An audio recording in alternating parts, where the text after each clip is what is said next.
Mabuhay! Isang mapagpalang araw sa inyong lahat. Ako si Kiara Francine M. Nazares na nabibilang sa klase ng STEM 116 ikalawang grupo sa asignaturang Filipino. Sa presentasyon o videong ito ay maipapahayag at ipapaliwanag namin kung ano nga ba ang paksang na iatas sa amin na kung saan pinapili o pinabunot kami ng letra ng aming Ginoo na si Ginoong Natingga at ang letrang aming napili ay letrang E na kung saan ito ay pinamagatang wikang global ng wikang Filipino na kung saan sa presentasyon o videong ito ay may papaliwanag namin kung ano nga bang ibig sabihin nito, kung ano ang aming mga pahayag rito at saloobin at may papaliwanag din namin kung ano ang globalisasyon, wikang global, karagdagang kaalaman at ibang mga senaryo na kung saan mapapatunayan namin na wikang global nga ang wikang Filipino. Kaya ano pang iniintay natin, halina't panoorin ang video na ito. Halika't pag-usapan natin kung ano ba ang globalisasyon. Ang globalisasyon ay ang malawakang pakikipag-ugnayan ng mga bansa sa daigdig sa gawaing pangkultura, panlipunan, pampolitika, pangteknolohiya at pangekonomiya. Paano nga ba ito naiuugnay sa pagiging wikang global ng wikang Filipino? Sa pamamagitan ng globalisasyon, mas napapadali ang pagkalat at pagpapahayag ng wikang Filipino sa iba't ibang parte ng mundo. Dahil dito, mas napapalakas ang pag-unlad at pagtangkilik sa wikang Filipino ng mga internasyonal na komunidad. Wikang global. Ano nga ba ang wikang global? Ang wikang global ay isang wikang sinasalita at naiintindihan ng maraming tao sa buong mundo. Ito ay kilala rin bilang isang wikang pandaigdig. Alam naman po natin na ang wikang Ingles ang pinakasinasalitang wika sa buong mundo na may tinatayang 1,520,000,000 nagsasalita sa taong 2024. Ito ang pinakalaganap na wika na ginagamit sa 886 na bansa. Ang Ingles din ang nangingibabaw na wika sa pandaigdigang komunikasyon at internasyonal na negosyo. Ngunit paano ito konektado sa aming takdang aralin? Gayunpaman, napatunayan ko na ang wikang Ingles ay ang ating wikang global. Sa araling ito, particular naming iuukol ang idea ng wikang Filipino bilang isang wikang global na may potensyal na malawak na impluwensya sa ibang bansa, sa ating bansa at iba pang internasyonal na komunidad. Paano nga ba natin masasabi na wikang global ang wikang Filipino? Una, ang paggamit ng wikang Filipino ng isang Pilipino sa pakikipag-usap sa kapwa niya Pilipino ay isang uri o halimbawa ng pagiging wikang global ng wikang Filipino. Pangalawa, ang paggamit ng isang dayuhan ng wikang Filipino sa pakikipag-usap sa isang Pilipino ay halimbawa rin dahil ito ay nagpapatunay na ang wikang Filipino ay hindi lamang limitado sa ating bansa. Ganun na rin sa pangatlong halimbawa. Ang paggamit ng dayuhan ng wikang Filipino sa kanilang bansa ay nagiging halimbawa rin dahil kanilang nirerespeto ang ating kultura at meron din sila interes sa ating wika at sa ating kultura bilang Pilipino. At ang panghuli ay ang lagi natin nakikita sa iba't ibang plataforma, ang paggamit ng social media taglines na patuloy na kumakalat sa ating internet at ito na rin ay umaabot sa iba't ibang bansa. Sumagi na ba sa inyong mga isipan na ang ibang mga dayuhan ay nagsasalita ng wikang Filipino? Dapat ba nating ipalaganap ang wikang Filipino? Dapat ba natin itong ibahagi sa kanila? O dapat ba natin itong ipagdamot? Masasabi ba natin na ang wikang Filipino ay global o kalat? Kapag nagsasalita tayo ng iba't ibang lengguwahe ng iba't ibang mga tao, halimbawa ay Korea, dahil ito'y sikat na sikat, lalo na ang ibang mga tao sa Pilipinas na baliw sa tinatawag nilang K-drama na kung saan ito ay mapapanood sa internet at sila ay baliw dahil sa mga aktor sa Korea. Tayong mga Pilipino, dapat ba nating ibahagi ang ating wika? Sa tingin ba natin ito'y kakalat? At sa tingin ba natin ay ito'y magandang ibahagi sa ibang mga kultura at sa ibang mga wikang nagmamay-ari nito? Masasabi ba natin na ang wikang Filipino ay global? Para sa akin, masasabi ko na ang wikang Filipino ay global. Dahil sa pang-araw-araw, ang wika ay sinasalita natin, na kung saan ang wika ay ginagamit natin sa pangkomunika, pananalita, at pakikibahagi sa mga tao, lalo na sa mga Filipino. Masasabi natin na ang wikang Filipino ay global sapagkat ito'y naibabahagi ng isang tao sa isang tao. Sa isang tao na yon ay magiging isang grupo, na kung saan marami tayong natututunan ng mga salita at lengguwahe. Na kung saan, halimbawa, ako ay meron akong kaibigang taga Estados Unidos at gusto niyang, at lagi kami nag-uusap, halimbawa na lamang ay sa video call kami nag-usap ng aking kaibigan. At sa pamamaraang ito, masasabi natin ang aking wika ng wikang Filipino ay magiging global dahil sa pakikipag-usap namin, kami nagkakaintindihan sa isang lengguwahe. Ako ay marunong magsalita ng salitang Ingles. At yun ang nagagamit naming paraan upang makapag-usap kami at makapag-komunika kami ng aking kaibigan na Amerikana. Ngunit sa ibang mga pagkakataon, may mga pagkakataon din na ako ang nagtuturo sa aking kaibigan ng mga salitang Filipino. Halimbawa na lamang ay, kamusta ka, mahal kita, ang ganda mo. Ang mga salitang ganon ay ang mga salitang madadali na pwede kong ituro sa kanya kung ano ang kahulugan nito at kung paano ito sabihin.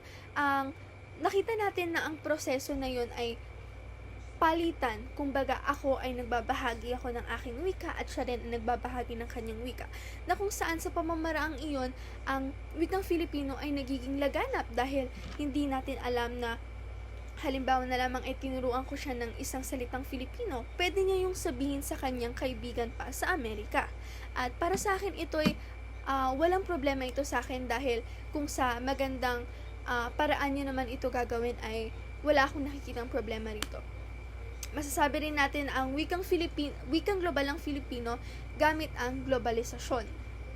Ang globalisasyon ay isang proseso na kung saan ang isang bansa at isang bansa ay nagpapalitan ng kumpanya, produkto, talento at instrumento. Halimbawa na lamang ay ang libro. Halimbawa ako ay isang manunulat, ako ay nagsulat ng libro ukol sa nangyayari dito sa Pilipinas, ukol sa mga halimbawa na lamang isabihin kong estudyante na katulad ko na nag-aaral sa isang universidad. At ito'y isinulat ko sa Filipino, sa wikang Filipino. At isang kumpanya sa isang lugar o sa isang bansa ay ibinili ito. At kapag ito'y binili, ito'y ibebenta nila sa mga mamamayan nila doon sa isang bansa. Halimbawa na lamang ay Amerikano. Ang Amerikanong kapag ito'y binenta na ng kumpanya at bumili ang isang Amerikano ay magiging laganap na ang ating wika sapagkat nababasa nila kung ano ang sinulat ko at ang sinulat ko ay wikang Filipino.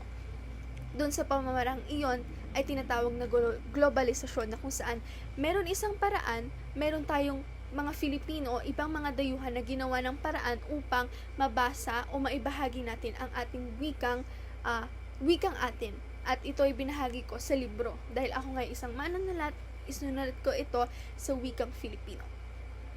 Sa globalisasyon din at ibang mga produkto, halimbawa ay ang mga yema, ito ay atin. At ang mga coconut o halimbawa ang coconut oil, ito ay at ang mga bigas, coconut oil, yema, bigas, ang mga ito ay galing sa Pilipinas. Ito ay ine-export ng ating mga mamamayan. At sa pamamagitan na iyon, makakakita sila ng mga wikang Filipino na kung saan isusubukan na nila kung paano ang mga pamamaraan, kung paano natin halimbawa ay iluto ang bigas para paano ito mas sumarap. At dahil sa pamamarang iyon ay naipapakita natin na ang globalisasyon ay mahalaga. Tunay nga itong mahalaga sapagkat ito ay nakakatulong na maipalaganap ang wika natin. Ang wika natin ay mahalaga. Hindi lamang ito basta wika, kundi ito ay wikang mahalaga dahil ito ay wikang Filipino.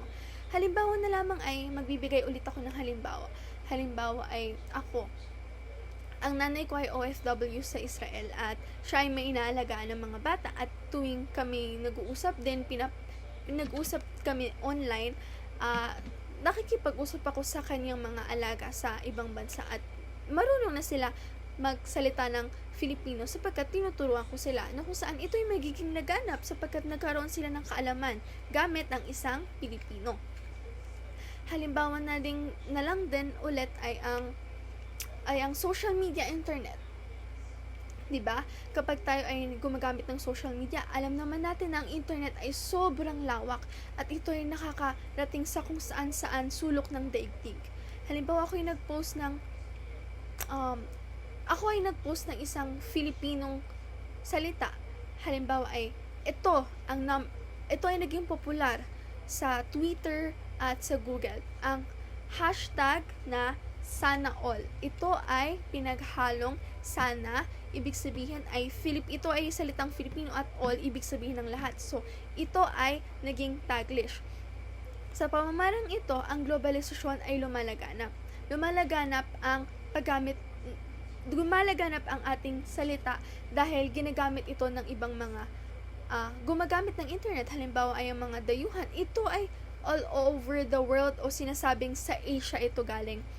Halimbawa ay lahat ng mga user o gumagamit ng internet ay nakisabay sa popular o trend na ito. E di ibig sabihin, magiging mapanuri sila na suriin kung ano nga bang ibig sabihin nito, at kapag ito ay naisurian nila, malalaman nila na ito ay galing sa Pilipinas at tayong mga Filipino ang gumawa ng trend na ito.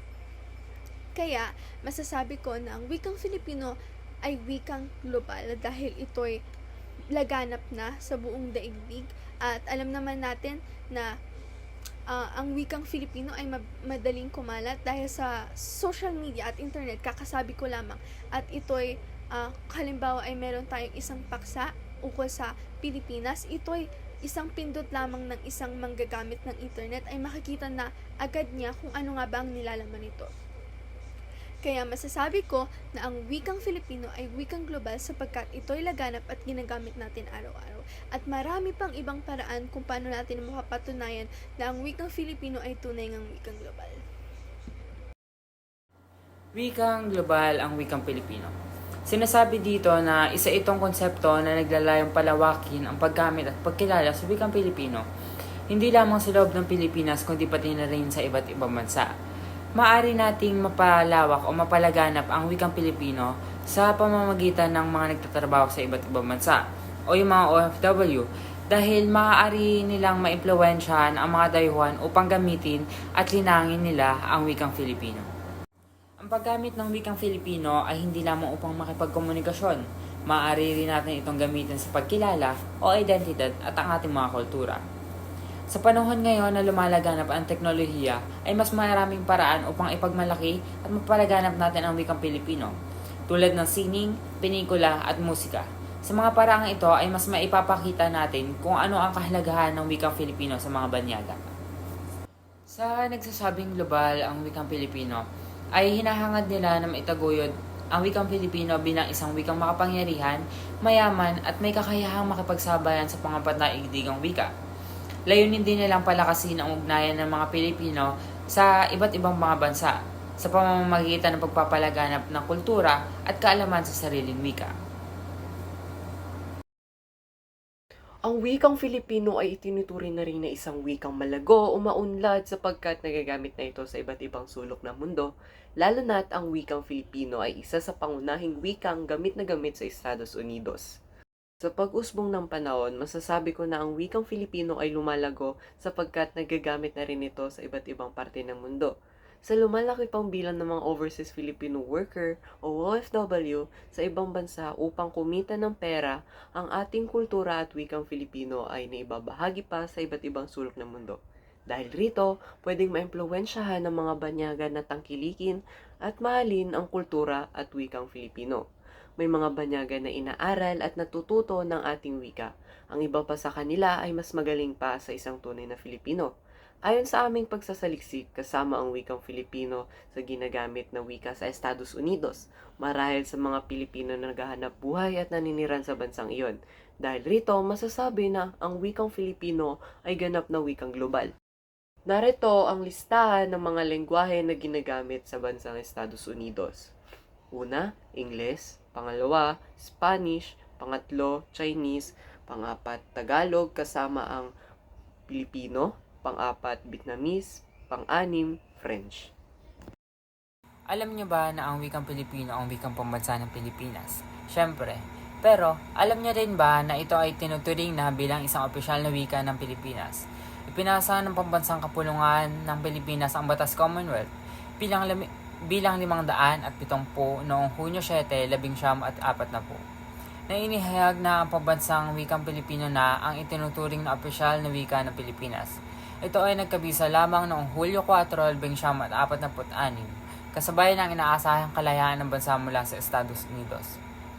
Ang wikang Pilipino ay tinuturing wikang pambansa at global dahil ito ay ginagamit sa loob at labas ng bansa. Masasabing wikang global ang wikang Pilipino sa kadahilan ng ito ay isang maunlad at patuloy na lumalaganap. Ika-6 ito sa pangunahing wika sa Estados Unidos. Pagtatapos, bukod sa mga kondisyong nabanggit kung bakit wikang global ang wikang Filipino, nais naming bigyang pansin ang nakatagong metaforma o pagwawangis na makikita sa pamagat ng aming takdang aralin. Pagwawangis na kung saan ay idineklara na ang wikang Filipino ay ang wikang opisyal na wikang global. Dahil dito, ito ang naging pundasyon namin sa lahat ng dahilan na nakapastil sa presentasyong ito. Dagdag pa rito, nabanggit na ang Filipino ay ang ating wikang global dahil sa tiyaga, kasipagan at pagmamahal ng mga Pilipino sa ating wika. Dahil dito, matagumpay itong napalaganap na kung saan sana gawin natin itong inspirasyon na tratuhin ng ating wikang Filipino bilang pangunahing wikang global. Dahil sa wikang ito ang humubog sa atin bilang Pilipino at nagpapaisa sa atin bilang isang lipunan. At dyan nagtatapos ang aming presentasyon. Naway may natutunan kayo, tandaan, lagit-lagi para sa bayan, paalam.